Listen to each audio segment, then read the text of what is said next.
Hello, hello. Just wanted to show a quick video on my piping feet and how I make the piping that I put onto my bags. These are just from an Amazon shop that I picked up a few months ago, and I haven't really had a chance to use them until today. And I typically use zipper or my regular used foot, and I use these really narrow feet, and it gets you close, but it doesn't always get you in the right spot. It's kind of eyeballing it or measuring. But with the piping foot, it's a total game changer when it comes to piping. The set that I bought comes with 6 feet in both left and right channels.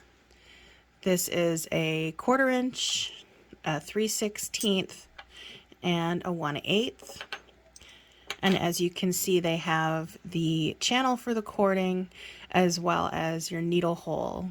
And unlike a lot of other feet, it does not have an exit space for your thread to come through. So you need to make sure that once you've installed your foot, you run your thread through it so that it comes out from the bottom.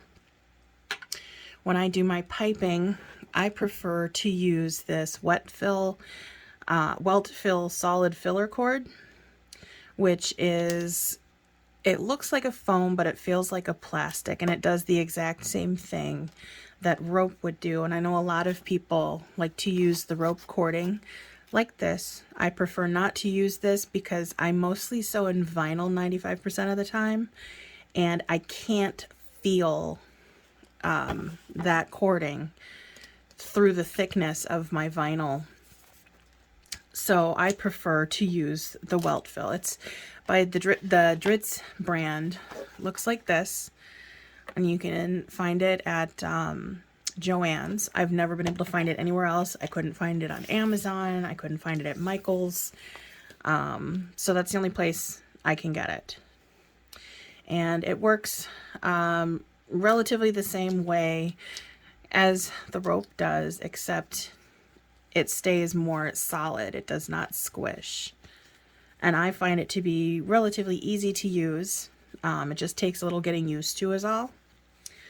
So how I do this is I take a 1.5 inch strip of my vinyl. I will run some heavy duty double-sided tape down one side, as well as putting a couple of pieces right at the edge. And now for the edge pieces, those are to hold the cord in place. And I always make sure that I've got a little piece sticking out, because sometimes it can get sucked right into the vinyl, and it's a pain to try and tug it out. Sometimes you have to cut the vinyl down. And so what I'll do is, once you remove the backing, just fold up the whole edge, just like you would if you were making straps. You want to fold it inward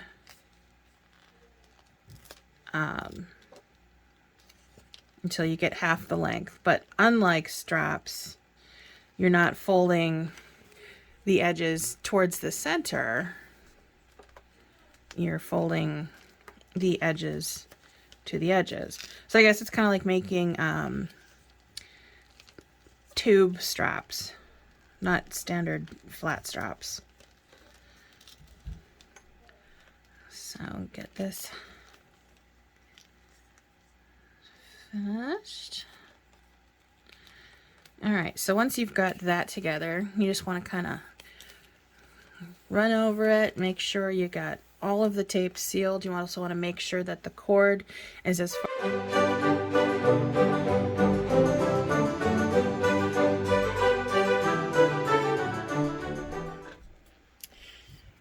All right, so I have the left channel 1/4 inch foot on here.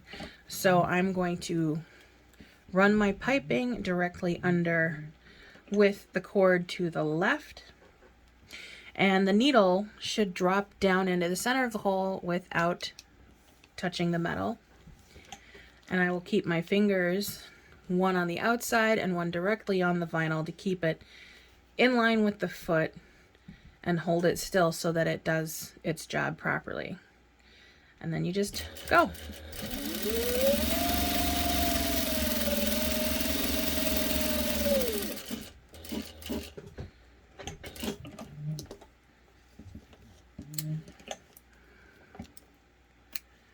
And there you go. You get perfect piping. As long as your stitches are set up fine and your machine works well, and you've got the correct size cording and fabric underneath the foot, you shouldn't have any problems. This is definitely a game changer for me, and I will be using this every single time I do piping. I will go ahead and leave the link to the shop that I purchased my feet from. They should be compatible with almost any straight stitch industrial machine. This is not, however, for walking feet. There is no compound foot set for this, but they are available. You just have to look around. And hopefully that kind of gives you an amateurish view of how to do piping.